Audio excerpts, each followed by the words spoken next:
Hello and welcome back to Wreaking More Joy. I'm Janet Dalglish, and in this season, Reclaim, we are digging into the nuts and bolts, the practical solutions, as we continue exploring how women can fall back in love with their careers, rekindle the romance with our purpose and our joy and our personal power in the framework of our working lives. Today, I want to tell you about the worst professional decision I ever made. I often tell slightly embarrassing stories against myself. I have to be fair, this one was like 30 years ago, not quite 30 years ago. So I have a lot of compassion for past Janet. She didn't know a lot of stuff that I do know now. But I don't think this is going to sound unfamiliar. I think you're going to be able to predict the fall, the outcome of this story right as soon as I open my mouth about it. So many years ago, I was invited to participate in a creative project. I was in a room with the boss of the project, with a very fancy investment guru, and with my husband, who, to be fair to him, was a fairly passive participant in this process. He wasn't one of the ones pushing, but also with some of the creative people on the team, and they were all men, and they were all looking at me with that particular brand of expectant energy that says, this is a no-brainer. This is obviously a yes. And I knew in the pit of my stomach straight away that it was not a yes for me. I could feel it. It was a physiological response in my belly, and it's my gut said no. And I know you know what's coming. I said yes anyway. I didn't pause. I didn't ask for time to think. I sat there with this no shrieking from my belly, and I performed the yes that the room required of me, because who am I to say no to something that everyone else obviously thinks is a great idea and obviously wants? And the thing is, we've all done it. We do it in lots of different situations. We say yes when we mean no. Sometimes it is social lubrication. Sometimes it is trying to make sure that the group as a whole, the collective energy, is working together in a direction that seems to be what the majority want. We use it in democracy, for example. But there's a blurring that happens. That decision that where I said yes and I had a strong no in my gut, that decision cost me 3 years of toxic professional relationships, chronic stress, and eventually a lawsuit. We did come out the other side okay, but only just. And the whole time I knew that I had ignored something really important in that room, my own instinct, my intuition. And I bet good money that you knew all along how this story was going to end. We've all either done it or witnessed it over and over again. It was people pleasing in its most consequential and damaging form. This was the kind of people pleasing that overrides your instincts so thoroughly and so fast that when you look back, it can feel like you said yes before you even knew that there was another option. And people pleasing is not a minor inconvenience. It is not an endearing quirk. It can lead to real long term harm to our health, our relationships, our work, our sense of who we are. Uh, and if you've been following my work for any length of time, you know what I'm going to say next. People pleasing is not a character flaw, and it is not a personality type. It is not something you were born with. And yes, I will go out on a very, very sturdy limb here and say, even those of us born under a Libran sun, the ones who are constantly told in every astrology magazine column that we are indecisive and that we are people pleasers, it is not inborn. I have a whole nother article on that. So if you're a Libran sun or you've got Libra rising or Libra moon and you want to know more, go and read the article. I'll put a link in the show notes. People pleasing is learned. Of course it is. It is part of how we are socialized. And it doesn't only mean the big consequential stuff. It can start out with the relatively everyday, mild, socially lubricating stuff, the I'll let you choose the restaurant kind of stuff. And that stuff is can it seems relatively harmless. And often it is, unless they know that you're wildly allergic and they want to go to a seafood restaurant or something.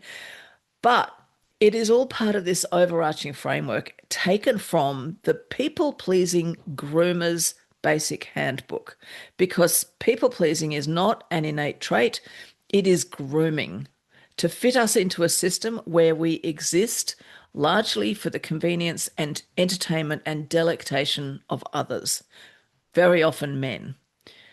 The research shows clearly that in many ways, including in early childhood education, little boys are trained to notice their own needs and take action to have them filled, while little girls are taught to notice the needs of those around them and to help them meet those needs. It is not conscious on the part of those doing the teaching, usually, but it is real and measurable and observable. And it has been for decades. This research has been ongoing. We are praised for being thoughtful, considerate, accommodating, easy to get along with. Boys are praised for being strong and tough and independent and bold and determined. And none of this is coming as a surprise, if I'm right. But I want to use language which might seem provocative or extreme. And I don't think it's extreme when I say that we are groomed. We are groomed to read the room without even realizing that we're doing it, to sense when someone is uncomfortable and aim to smooth it over, to anticipate what's expected and deliver it without being asked. And the grooming gets reinforced at home, at school, in the workplace, in every system that we move through. You'll see it in every TV sitcom, in every Hollywood movie. You'll read it in many best-selling novels, especially the ones where romance is at the core. And I don't have to really explain this to you. You've probably even been the little girl who spoke her mind and got called bossy or difficult or cold or selfish or just plain too much. I know I was until I learned my lesson and learned to shut up, which happened pretty early on. The rewards of approval, warmth, connection, and belonging go to the ones who adapt. And our brilliant human brains, those incredible safety seeking organs that live inside our skulls, they take note. They know that being agreeable is how I stay safe and connected. Accommodating others is how I belong. My needs can wait. And the brain weasels, those bitey little creatures lurking in our heads, carrying all the voices of all the systems of oppression, they become expert at the art of the preemptive yes. So before anyone even applies pressure, before anyone actually asks for your opinion, they are already scanning the room for what is going to be expected and starting to move your mouth accordingly. And that's what happened to me in that room. My brain weasels, with decades of practice behind them, they didn't even need to consult me before blurting out yes, and then holding me down until it was too late to back out. The system loves it when my brain weasels trick me into complying. The brain weasels are doing the work of the system for it. Because after all, a woman who is perpetually monitoring the needs of others and suppressing her own needs, she's incredibly easy to exploit. She doesn't ask for the pay rise. She doesn't push back on the unreasonable request. She doesn't demand to go home on time. She takes on more and more in an effort to keep the peace. And when she wants things to change, she's told that the only way to do it is to lean in, to be more like a man, to be more aggressive, to become more predatory, to become those things that little boys are groomed for, even when her heart knows that that's not the answer either. The system doesn't need to do much reinforcing anymore because her own brain weasels are doing the work for free. And at this stage, it would be really easy to see ourselves as victims, but we are survivors, and there is some good news. You didn't create these brain weasel shenanigans, the unconscious grooming installed in your skull, but they're not innate, they're not inborn, they didn't arrive with you on the planet. They were acquired in the process of growing up. They were learned, and they can be unlearned. And when something is ready for being unlearned, it can be brought to conscious awareness and reshaped so that you are making choices from a place of autonomy and sovereignty in relationship to your working life and beyond. And here's the thing, you don't have to amputate your capacity for attunement. Your ability to read the room, your sensitivity to others, your emotional and relational intelligence, all of which was included in the grooming, these are actually genuinely extraordinary qualities. They are superpowers. They are part of your genius, and we are not here to remove them, to cut them out. We just need to rebalance the original training and establish a habit of noticing your own signals first and giving them priority that is, at the very least, equal to the priority we give to the needs of those around us. In other words, we take charge rather than letting the old groomed brain weasels lead the way. Because those people around us might be our customers, our colleagues, our clients, our patients. They might also be our loved ones. So we need to re-establish the gift we had in infanthood, which was, because before this grooming happens, we all share this same gift, which is the gift of knowing what we want and giving voice to it without fear. That gut no that I felt back in that room was not a failure of instinct. My instinct was working perfectly, but what was missing was the habit of giving myself space, time, and permission to let that instinct, the no instinct, count for something before I opened my mouth. So making that shift is not an overnight thing. It's not as simple as going, well, I'm just going to make a decision that from now on I won't let the brain weasels say yes when I mean no. I mean, sometimes it can be. In some situations, it absolutely can be. But it starts with something really simple, especially in more complex scenarios. You can start with something really simple that I'm calling the body vote. It works like this, and I would love for you to try it out, and I would love for you to tell me in the comments how it goes for you. So here's what we're going to do. Step one, phase one.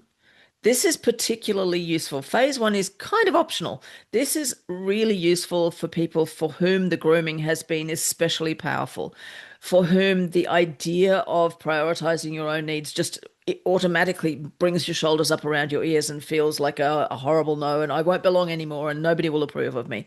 So this is phase one. It's really gentle. You're not going to change anything externally. The next time someone asks something of you, whether it's a request, an invitation, somebody coming into your DMs and asking you to do something, a project or a favor, before you respond, take one single breath, just one. And in that breath, drop your attention briefly into your body, your gut, your chest, your throat.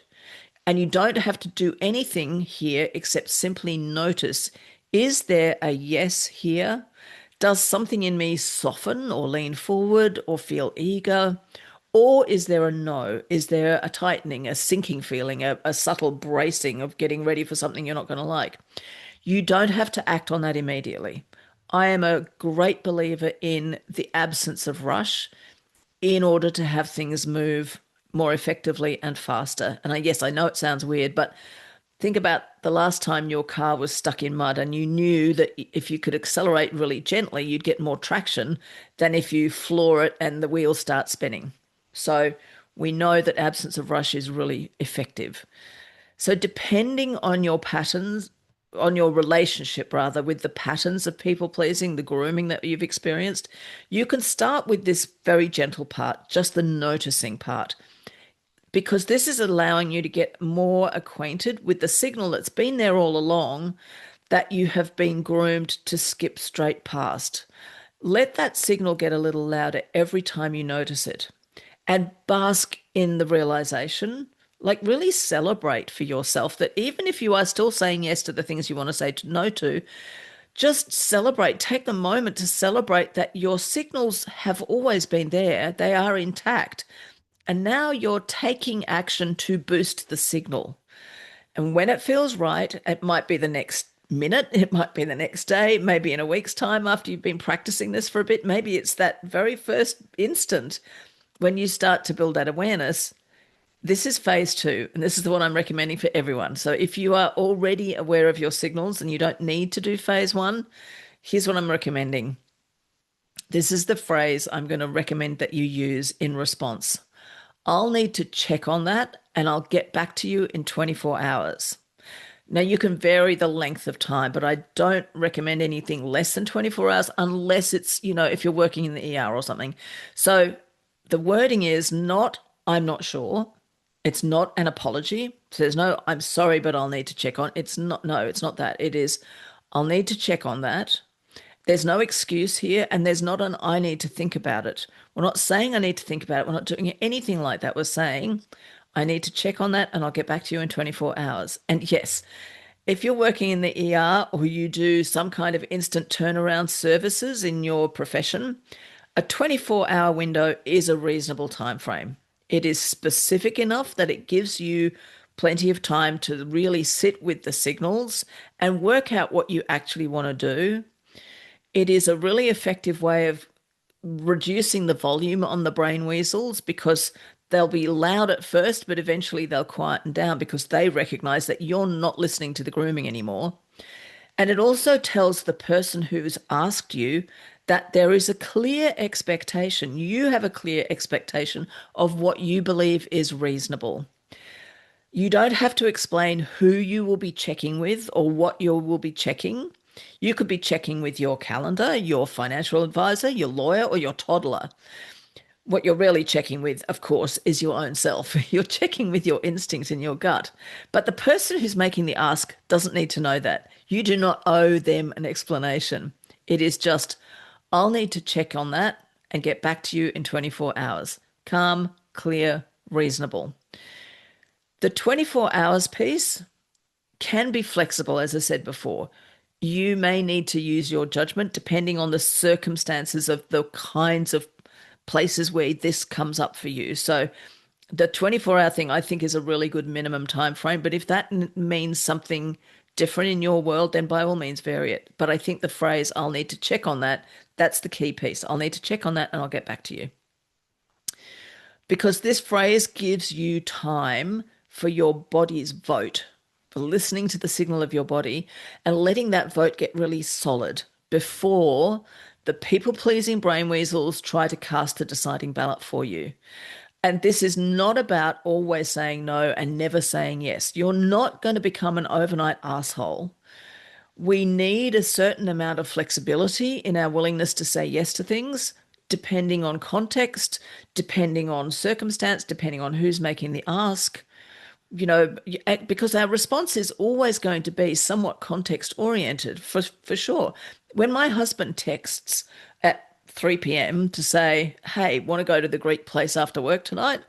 I don't ask for a 24-hour turnaround. I say yes straight away because A, the food is really awesome, and B, means I don't have to cook tonight, and C, I like to spending time with him. No brainer.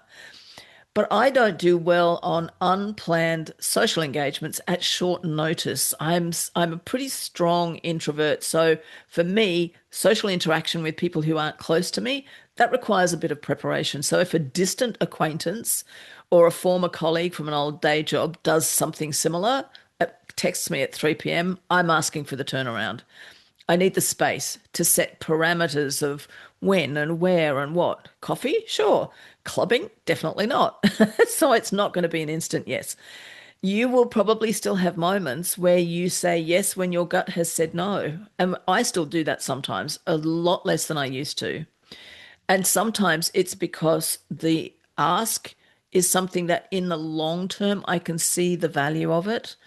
The key here is to celebrate full out when you claim your preferred position on something and be gentle with yourself when it feels like the people pleasing won out. Because you're retraining something that goes very, very deep. You're choosing to show up for yourself the way that you've spent a lifetime showing up for everyone else. And that can be unfamiliar territory. And here's the thing, this, if you decide to implement this, you will get some pushback from people. If you have been a really convenient go-to for them, we need we need 3 dozen. Oh my gosh, my mum used to do this. I've just remembered. We need 3 dozen cupcakes for the school fete tomorrow because the person who was going to provide them has just let us know they can't do it. Who would be baking until midnight? My mum. She would be the one to say yes every time. And it drove me nuts because it just seemed such an unreasonable thing that she was always the one who would be doing the last minute thing for the community. As it happens, my mum's sense of identity is deeply wound up with community, much more so than mine. And for her, it was genuinely a delight. Her yes was going to be very different from my yes. And the key here is that all we're doing is carving out time so that you can step into your sovereignty, so that you can go, I'm responding from what I truly consciously want to choose rather than having the groomed brain weasels do the voting for you. So if this is landing somewhere deep for you, if you're recognizing a pattern that feels bigger than, oh, I just need to do a bit of rewiring to silence the brain weasels, this is exactly the kind of thing that I really love to explore in more depth. So first of all, if you're not already subscribed to my Substack, please do. It's free. You'll get the stuff in your inbox, and you can just, if you don't have time to read it or listen, you can just delete it. I won't know, and you won't hurt my feelings. And if you want to grab one of my free resources or take a deeper dive into my work, come and check out my freebies page. I'll put a link in the show notes for you. So that's it from today. That's an easy. I think it's a really easy one to do. You remember there's the two phases. So if you're not ready to start saying, I need to check on that and I'll get back to you within 24 hours, after 24 hours, not within, after 24 hours, Freudian slip. Uh, that's my brain weasels trying to take over again. That's so funny. If you don't feel ready for that right now, then definitely do phase one. Just use the body vote. Start listening to your body. Start letting your gut be heard. And you don't necessarily have to follow it straight away if that is too big an ask, too big a stretch. So that's it for today. Next week, we're looking at what I think is one of the most useful questions that we can ask when you think a brain weasel might be at play and you're not really sure. It's quick, it's deceptively simple, and once you have it, you'll use it everywhere. Until then, take really good care of yourself, shiny one, and let's go wreak some joy.